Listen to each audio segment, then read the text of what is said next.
Digital Ascension Group, you guys can see the company behind me.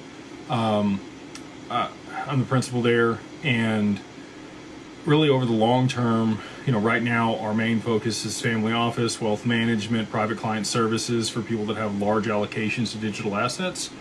But over the long term, we want to be involved in a lot of different progressive tech.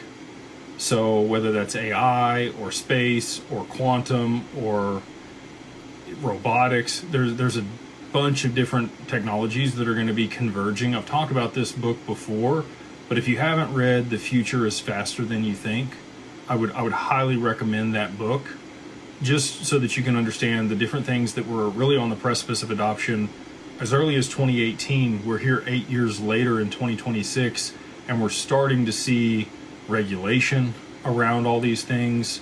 AI is a big piece of that. You had David Sachs as the AI and crypto czar there for Trump's cabinet, and now we have Patrick sitting in the crypto side of things. I don't know that David is just moved on specifically to AI, or if he's moved into a different role and away from government affairs.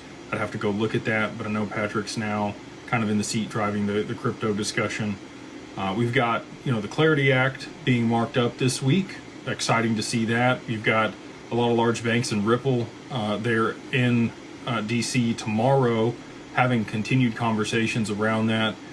They did pass the markup with no Democratic support here recently.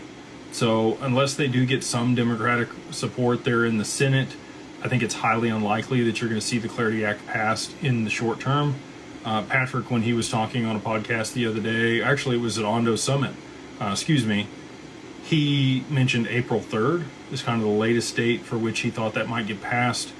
With midterms coming up, I really don't know.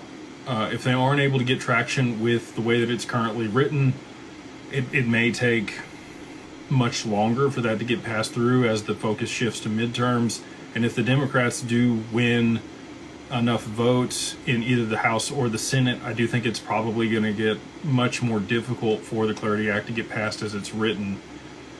And I do think that there's a possibility that it'll get segregated. I think that the DeFi component of that may get stripped out and voted on later through a separate bill. And you might see just the Clarity Act around the CFTC and the SEC and what their oversight is on when it comes to digital assets. So allegedly, this person says on TikTok, I think that there's probably going to end up being 3 different crypto bills. We had